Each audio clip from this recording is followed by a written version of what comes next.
Hi ನಮಸ್ಕಾರ. ನೀವು ಕೇಳ್ತಾ ಇದ್ರೆ ಏನ್ರಿ ಸಮಾಚಾರ. ಈ ವಿಡಿಯೋನ ಮಿಸ್ ಮಾಡದೆ ಎಲ್ಲರೂ ನೋಡ್ಲೇಬೇಕು ರೀ ಈ ವಿಡಿಯೋನ. ಈಗ ನಿನ್ನೆಯಿಂದ ಟಿವಿಗಳಲ್ಲಿ ಏನು ಕೇಳ್ತಾ ಇದ್ದೀರಾ, ಪರಪ್ಪನ ಅಗ್ರಹಾರದಲ್ಲಿ ಆ ಉಮೇಶ್ ರೆಡ್ಡಿ ರೇಪಿಸ್ಟ್ ಇದ್ನಲ್ಲ, ಅವನು ಟೆರರಿಸ್ಟು, ಎಲ್ಲರೂ ಕೂಡ ಬಿಂದಾಸ್ ಆಗಿದ್ದಾರೆ ಅಂತ ಅಲ್ವಾ. ಅದ್ರ ಜೊತೆಗೆ ಇನ್ನೊಂದು ಸ್ವಲ್ಪ ಸುದ್ದಿ ಹೇಳ್ತೀನಿ ಕೇಳಿ. ಉಮೇಶ್ ರೆಡ್ಡಿ ಹೆಸರು ಕೇಳಿರ್ತಾರೆ ಕೆಲವರು, ಇನ್ನು ಕೆಲವರಿಗೆ ಒಂದು ನಾಟಕಗಳು ಆಟಗಳು ಗೊತ್ತಿರಲ್ಲ ಅಂಥವ್ರಿಗೆ. ಉಮೇಶ್ ರೆಡ್ಡಿ ಇದಾನಲ್ಲ, ಯಾವುದಾದ್ರೂ ಮನೆಗೆ ನೀರು ಕೇಳ್ಕೊಂಡು ಹೋಗೋನು, ನೀರು ಕೊಡಿ ಒಂದು ಲೋಟ ಕುಡಿಯೋಕ್ಕೆ ಅಂತ ಟಾರ್ಗೆಟ್ ಮಾಡ್ತಾ ಇದ್ದ. ಸಿಂಗಲ್ ಆಗಿ ಹೆಣ್ಮಕ್ಳು ಯಾರಿರ್ತಾರೆ ಅಂತವ್ರ ಮನೆನ ಹೋಗಿ ಅವ್ರ ಕತ್ತಿಗೆ ಚಾಕಿಡೋದು, ಬಾಗಿಲು ತೆಗಿತಿದ್ದಂಗೆ ಬಟ್ಟೆ ಬಿಚ್ಚೋದು ಅವ್ರ ಹತ್ರನೇ. ಇವನು ಬಟ್ಟೆ ಬಿಚ್ಚೋದಲ್ಲ, ಅವರೇ ಬಟ್ಟೆ ಬಿಚ್ಚಿಸೋ ಥರ ಮಾಡಿ ಚಾಕು ಕತ್ತತ್ರ ಹಿಡಿದು ಕೈ ಕಾಲು ಕಟ್ಟಾಕಿ ಅತ್ಯಾಚಾರ ಮಾಡ್ತಾ ಇದ್ದ. ಅತ್ಯಾಚಾರ ಮಾಡಿದ್ಮೇಲೆ ಏನು ಕತೆ, ಒಂದು ಆ ಇನ್ನರ್ ವೇರ್ ಇರುತ್ತಲ್ಲ, ಒಳ ಉಡುಪು ಹೆಣ್ಮಕ್ಳದ್ದನ್ನು, ಅದನ್ನ ಬ್ಯಾಗಿಗೆ ಹಾಕೊಂಡು ತಗೊಂಡು ಹೋಗ್ತಾ ಇದ್ದಾರೆ. ಅಂಥ ಸೈಕೋ ಅವನು, ಅಂಥ ಸೈಕೋ. ಒಳ ಉಡುಪನ್ನು ಬಿಡ್ತಾ ಇರಲಿಲ್ಲ, ಜೊತೆಗೆ ಅವ್ರು ಹಾಕೊಂಡಿದ್ದು ಮಾಂಗಲ್ಯ ಗಿಂಗಲ್ಯ ಚಿನ್ನದ್ದು ಒಡವೆ ಏನಿರುತ್ತೆ ಎಲ್ಲದನ್ನೂ ತಗೊಂಡು ಹೋಗ್ತಾ ಇದ್ದ.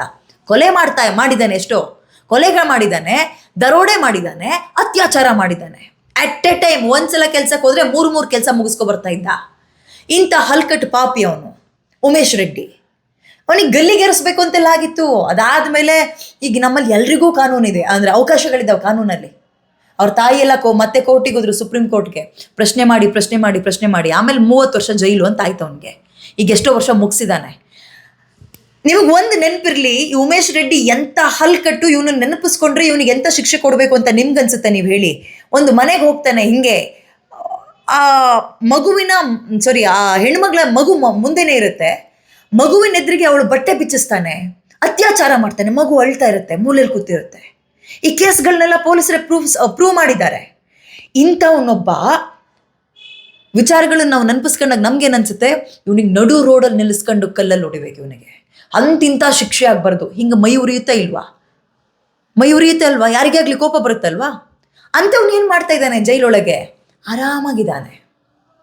ಆರಾಮಾಗಿ ಬೇಜಾರಾದಾಗ Hindi channel, English channel, Kannada channel, ಸಾಂಗ್ಗಳು, ಬೇಕು ಅಂದಾಗ ಫೋನು, ಮನೆಯವ್ರ ಜೊತೆ ಮಾತಾಡೋದು, ಬೋರ್ ಆಯಿತು ಜೈಲಿನ ಊಟ ಅಂತ ಕಿಚನ್ ಸೆಟಪ್ ಎಲ್ಲದೂ ಸಿಗ್ತಾ ಇದೆ. ಒಂದು ಲಾಡ್ಜು, ದುಡ್ಡು ಕೊಟ್ಟಾಗ ರೆಡಿ ಆಗುತ್ತಲ್ಲ ಲಾಡ್ಜು, ಅದು ಪರಪ್ಪನ ಅಗ್ರಹಾರ ಆಗಿದೆ. ಈಗ ಹೊರಗಡೆ ಇಂಥದ್ದೇ ದರೋಡೆ ಮಾಡೋರಿಗೆ, ಅತ್ಯಾಚಾರ ಮಾಡೋರು ಅಥವಾ ಕಳ್ತನ ಮಾಡೋರು ಭಯ ಯಾಕೆ ಪಡಬೇಕು? ಜೈಲಿಗೆ ಹಾಕ್ಬಿಡ್ತಾರೆ ಅಂತನಾ? ಜೈಲಿಗೆ ಹಾಕ್ದವ್ರನ್ನೇನು ಮಾಡ್ತಾ ಇದ್ದೀರಾ ನೀವುಗಳು? ಈ ವಿಚಾರ ಗೊತ್ತಾಗ್ತಿದ್ದಂಗೆ ADGP ದಯಾನಂದ್ ಅವ್ರ ಗಮನಕ್ಕೆ ಬಂದಿದೆ. ಗರಂ ಆಗಿದ್ದಾರೆ, ಪ್ರಶ್ನೆ ಮಾಡ್ತಾ ಇದ್ದಾರೆ. ಅಲ್ಲ ಸರ್, ಇಂಥ ಸುದ್ದಿನ ನಾನು ನ್ಯೂಸ್ ಚಾನಲಲ್ಲಿ ವಾರದಲ್ಲಿ ಏನಿಲ್ಲ, ತಿಂಗಳಲ್ಲಿ ಏನಿಲ್ಲ ಅಂದರೂ 2 ಸಲ ಹೇಳಿದ್ದೀನಿ. ನಾನು ಓದಿದ್ದೀವಿ ನಾವೆಲ್ಲರೂ ಕೂಡ. ಏನು ಮಾಡಿದ್ದೀರಿ ಸರ್ ಹಾಗಾದರೆ? ನಿಮ್ಮ ಗಮನಕ್ಕೆ ಬರ್ದಲ್ಲ ಇದೆಲ್ಲ ಆಗ್ತಾ ಇದೆಯಾ? ಇಷ್ಟೊಂದು ಆಟ ಆಡ್ತಾ ಇದ್ದಾರಾ ಹಾಗಾದರೆ? ನಿಮ್ಮ ಕೆಳ ಹಂತದ ಅಧಿಕಾರಿಗಳು ನಿಮ್ಮ ಕಣ್ಣಿಗೆ ಬಟ್ಟೆ ಕಟ್ಟಿ ಇಷ್ಟೆಲ್ಲ ಆಟ ಆಡ್ತಾ ಇದ್ದಾರಾ? ಇದು ನಿಮಗೆ ನೀವೇ ಪ್ರಶ್ನೆ ಹಾಕಬೇಕು. ಒಂದು ಎರಡನೇದು ಕೇಳಿಸ್ಕೊಳ್ಳಿ. ಟೆರರಿಸ್ಟ್ಗಳವರು ದೇಶ ಹಾಳು ಮಾಡೋರು, ಅವ್ರು ಎಂಥ ಟೆರರಿಸ್ಟ್ಗಳ ಮನಸ್ಥಿತಿ ಹೆಂಗಿರುತ್ತೆ ಅಂದರೆ, ಅವರ ಟಾರ್ಗೆಟ್ ರೀಚ್ ಆಗೋಕ್ಕೆ ಅವ್ರ ಜೀವ ಬೇಕಂದ್ರೆ ಕೊಡ್ತಾರೆ. ನಿಜವಾಗ್ಲೂ ಕೊಡ್ತಾರೆ. ಎಷ್ಟೋ ಕಡೆ ಹೇಳಿಲ್ವಾ, ತನ್ನ ಸೊಂಟಕ್ಕೆ ಬಾಂಬ್ ಸುತ್ಕೊಬಂದು ಬಾಂಬನ್ನ ಬೇರೆಯವ್ರನ್ನ ಸಾಯಿಸ್ಬೇಕು, ಅದು ಗುಂಪಾಗಲಿ ಅದು ಒಬ್ಬರಾದ್ರೂ ಆಗಲಿ, ಅವನು ಸತ್ತು ಹೋಗ್ತಾನೆ. ಅವ್ರು ಕೇರ್ ಮಾಡಲ್ಲ, ತನ್ನ ಟಾರ್ಗೆಟ್ ರೀಚ್ ಆಗಬೇಕು ಅಂತ ಮನಸ್ಥಿತಿ ಟೆರರಿಸ್ಟ್ಗಳು. ಇವ್ರುಗಳನ್ನೆಲ್ಲ ಹೆಂಗೆ ಬಗ್ಗು ಬಡಿಬೇಕು, ಇವ್ರ ಜಾಲ ಹೆಂಗಿಡಬೇಕು?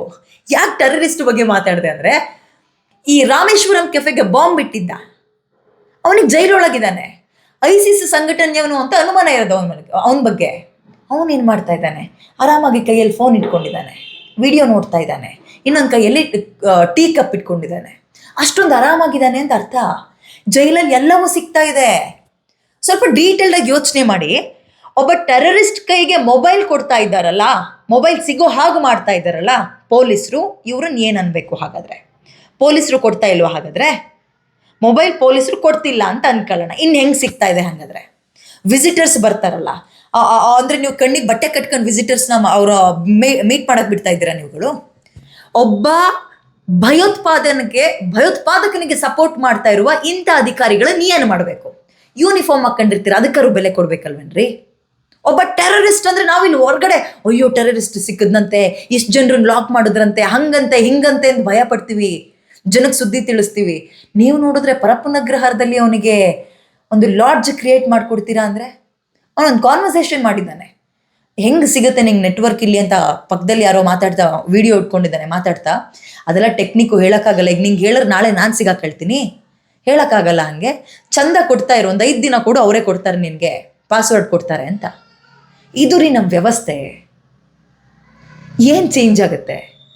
ಯಾವ ಕಳ್ಳ, ಯಾವ ದರೋಡೆಕೋರ, ಯಾವ ಕೊಲೆ ಮಾಡೋನು ಯಾಕೆ ಹೆದರ್ಕಂತಾನೆ? ಪರಪ್ಪನ ಅಗ್ರಹಾರದಲ್ಲಿ ಎಲ್ಲದೂ ಸಿಗುತ್ತೆ, ನಾನು ಆರಾಮಾಗಿರ್ತೀನಿ, ಬಿಂದಾಸಾಗಿರ್ತೀನಿ ಅಂತ ಅನ್ಕೊಳ್ಳೋನು ಹೊರಗಡೆ ಈ ಕೆಲಸಗಳನ್ನು ಮಾಡೋಕ್ಕೆ ಯಾಕೆ ಹೆದರ್ತಾನೆ? ಈಗ ದರ್ಶನ್ ಅವ್ರ ವಿಚಾರ ಮಾತಾಡೋಣ. ದರ್ಶನ್ ಅವ್ರು ಮಾಡಿರೋದು ಒಳ್ಳೆ ಕೆಲಸ ಅಂತ ಯಾರೂ ಒಪ್ಕೋಕೂಡ್ದು. ಅಯ್ಯೋ ಸಿಟ್ಟಲ್ಲಿ ಏನೋ ಆಗೋಯ್ತು ಅನ್ಕೋಕೂಡ್ದು. ಸಿಟ್ಟಲ್ಲಿ ಮೂಕು ಇತ್ಕೊಂಡ್ರೆ ವಾಪಸ್ ಬರುತ್ತಾ? ಸರಿ. ಆದರೆ ದರ್ಶನ್ ಅವ್ರ ವಿಚಾರದಲ್ಲಿ ಸುಪ್ರೀಂ ಕೋರ್ಟ್ ಕ್ಲಾಸ್ ತಗೊಳುತ್ತೆ, ಇಡೀ ಪರಪ್ಪನ ಅಗ್ರಹಾರದವ್ರಿಗೆ ಕ್ಯಾಕ್ರಿಸ್ತು ಅಂತ ಒಗಿಯುತ್ತೆ, 17 ಜನರನ್ನ ಸಸ್ಪೆಂಡ್ ಮಾಡ್ತಾರೆ. ಬೆಡ್ಶೀಟ್ ಸಿಗ್ತಾ ಇಲ್ಲ ದರ್ಶನ್ ಅವ್ರಿಗೆ, ಒಂದು ತಲ್ದಿಮ್ ಸಿಗ್ತಾ ಇಲ್ಲ. ಆಯಿತು, 20 ಹೆಣ್ಣು ಮಕ್ಕಳನ್ನ ಅವ್ರ ಕೈಯಾರೆ ಬಟ್ಟೆ ಬಿಚ್ಚಿಸಿ ಅಸಹ್ಯವಾಗಿ ವಿಕೃತಿಯಾಗಿ ಒಂದು ಅತ್ಯಾಚಾರ ಮಾಡಿ ಅವ್ರ ಒಳ ಉಡುಪುಗಳನ್ನು ಬ್ಯಾಗಿಗೆ ಹಾಕ್ಕೊಂಡು ಅವ್ರ ಒಡವೆಯನ್ನು ಕಿತ್ಕೊಂಡು ಮಕ್ಕಳೆದ್ರಿಗೆ ಅವ್ರ ತಾಯಂದ್ರನ್ನ ಅತ್ಯಾಚಾರ ಮಾಡಿ ಹೋಗ್ತಾ ಇದ್ನಲ್ಲ, ಅಂಥವನಿಗೆ ಎಲ್ಲದೂ ಸಿಗ್ತಾ ಇದೆ ಜೈಲಲ್ಲಿ. ದರ್ಶನ್ ಅವ್ರು ಕೇಳಿದ್ರಲ್ಲಿ ತಪ್ಪಿದ್ಯಾ? ಹಾಗಾದ್ರೆ ನಾವು ಹಿಂಗೆ ಯಾಕೆ ಪ್ರಶ್ನೆ ಮಾಡಬಾರ್ದು? ಹಾಗಾದ್ರೆ ದರ್ಶನ್ ಅವ್ರು ಮಾಡಿರೋ ಕೆಲಸ ನಾವು ಸಮರ್ಥನೆ ಮಾಡ್ಕೊಳ್ತಾ ಇಲ್ಲ. ಕೊಲ್ಲೆನೇ, ಆ ನೋವು, ಆ ಮಗನನ್ನು ಅವ್ರು ಕಳ್ಕೊಂಡಿರೋದನ್ನು ವಾಪಸ್ ತಂದು ಕೊಡೋಕ್ಕಾಗಲ್ಲ. ಬಟ್ ಒಳಗೆ ಹೆಂಗಿದೆ ವ್ಯವಸ್ಥೆ? ಯಾಕೆ ಹಿಂಗಿದೆ ವ್ಯವಸ್ಥೆ? ಒಬ್ಬ ಟೆರರಿಸ್ಟು ಮೊಬೈಲ್ ಯೂಸ್ ಮಾಡ್ತಾ ಇದ್ದಾನೆ ಒಳಗೆ. ಈಗ ಅವನು ಇದೇ ಮೊಬೈಲ್ಸ್ ನೆಟ್ವರ್ಕ್ ಇಟ್ಕೊಂಡು ಹೊರಗಡೆ ಇನ್ಯಾರಿಗೆ ಇನ್ನೇನೋ ಹೇಳ್ಕೊಟ್ಟ, ಅಲ್ಲಿ ಬಾಂಬ್ ಬಿಡಿ, ನನ್ನ ಕೈಲಿ ಅಲ್ಲಾಗಲಿಲ್ಲ, ನಾನು ಈ ಟಾರ್ಗೆಟ್ ಇಟ್ಕೊಂಡಿದ್ದೆ, ಇದನ್ನು ರೀಚ್ ಮಾಡೋಕ್ಕಾಗಲಿಲ್ಲ, ನೀನು ಹೋಗಿ ರೀಚ್ ಮಾಡು ಅಂತ ಹೇಳ್ತಾನೆ. ಹೇಳಲ್ವ ಅವನು? ಸಾಚವಾಗಿರ್ತಾನ? ಅಂತ ಟೆರರಿಸ್ಟ್ಗಳಿಗೆ ಸಪೋರ್ಟ್ ಮಾಡ್ತಿರೋರು ನೀವು ಪೊಲೀಸರು ಅಂತ ಹೇಳೋಕ್ಕಾಗಲ್ಲ ನಾವು. ಹಾಗಾದರೆ ನೀವು ಸಪೋರ್ಟ್ ಮಾಡ್ದಲೆ, ಪೊಲೀಸರು ಫೋನ್ ಕೊಡ್ದಲೆ ಅಥವಾ ಇನ್ಯಾರೋ ತಗೊಬಂದು ಫೋನ್ ಕೊಡಬೇಕಾದ್ರೆ ನೀವು ಸಪೋರ್ಟ್ ಮಾಡ್ದಲೆ ಒಬ್ಬ ಟೆರರಿಸ್ಟ್ ಕೈಗೆ ಮೊಬೈಲ್ ಹೆಂಗೆ ಸಿಕ್ತು? ರಾಮೇಶ್ವರಂ ಕೆಫೆಲ್ ಬಾಂಬ್ ಇಟ್ಟಿದ್ದಾರೆ, 15-20 ಜನ ಆಸ್ಪತ್ರೆಗೆ ಸೇರ್ಕೊಂಡಿದ್ರು ಅವಾಗ. ಅಂಥವನಿಗೆ ನೀವು ಕುಮ್ಮ ಕೊಟ್ಕೊಂಡು ಮೊಬೈಲ್ ಕೊಟ್ಕೊಂಡು ಕೈಯಲ್ಲಿ ಕಾಫಿ ಕೊಡ್ತೀರಿ, ಸ್ಟೀಲ್ ಲೋಟದಲ್ಲಿ TV ಕೊಡ್ತೀರಿ, ಮುಂದೆ ಒಂದು ಹಾಸಿಗೆನ ಹಾಸ್ಕೊಟ್ಬಿಡಿ, ಒಂದು ಜೋಳಿ ಹಾಕಿ ತೂಗ್ರಿ ಅವನ್ನ. ADGP ಸರ್ ಬಂದರು, ಗರಂ ಆಗಿದ್ದಾರೆ, ಕ್ಲಾಸ್ ತಗೊಳ್ತಾ ಇದ್ದಾರೆ. ಯಾವುದು ನಂಬೋಣ? ಏನು ಮಾಡೋಣ?